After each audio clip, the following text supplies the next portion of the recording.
I'm in practice and I'm throwing the football better than you. And my talent and my skills and my ability shows that I can play the position better than you. And I make a mistake and people are booting me out of the game and wanting me to get traded. But you make mistake after mistake after mistake, and yet you're able to still stay in the game and ultimately be in a position to produce.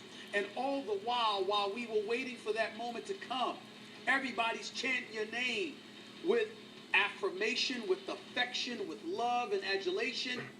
It can resonate to an opponent of yours, meaning somebody competing with you on any level.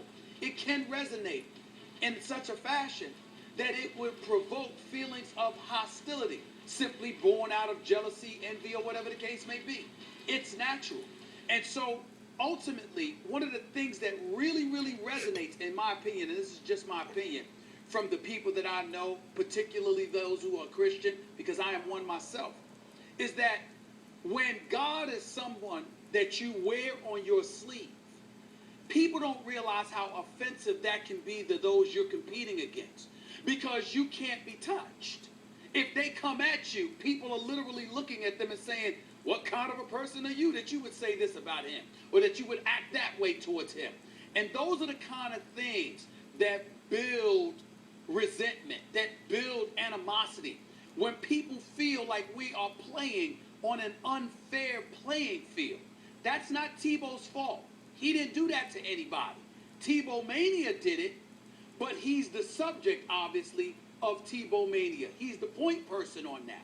And so as a result, people are going to look at him and harbor a strong level of resentment because they don't feel that they have the freedom to be themselves and to say what they feel without an incredible momentum of criticism and cynicism coming their way, because he's considered to be the golden boy, somebody that's relatively untouchable in the eyes of somebody he's competing against. That's what you're getting here, and that's what you have to be concerned about if you're somebody that's going up against Tebow. Stephen A., I told you last year, I thought Tim Tebow was the most criticized athlete in all of sports.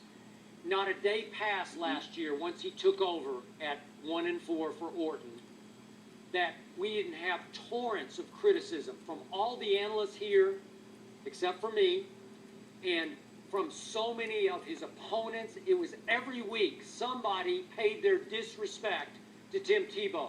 It even went all the way to the top of the Broncos. Elway had nothing really good to say about Tebow. Fox gave him backdoor compliments. So they didn't mind at all. They weren't afraid of the religious right.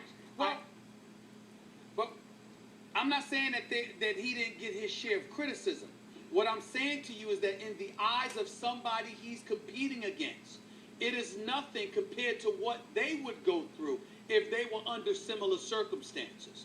That's what they're saying. They look at it about, yeah, you might have Fox and Elway, they may have their trepidation about Tim Tebow. You might have opponents that look at his ability to throw or can't throw. But you can pick those dudes out, Skip. You can pick out a Suggs. You can pick out the Demaryius Thomases of the world and others who may have said something about Tebow once he was gone. And Briggs. You can go to Fox and Elway. But I can go to literally, I can literally go from city to city and pick out public forums where there has been an incredible momentum of support for Tim Tebow because of the person that he is, to the point where those people felt as if, I'm not talking about those specific individuals, but you had a lot of people in the NFL that felt like they couldn't say anything about him, otherwise they would be crucified. That contingent still exists. Okay, bottom line to this discussion. Do you believe that Tim Tebow and Mark Sanchez can remain close friends through this football season? No. I don't know. either. I've never believed that. I agree with you. That's the point. Yeah. Maybe one of them can, the one that wins the job. But that's the one who's going to be a lot more friendly.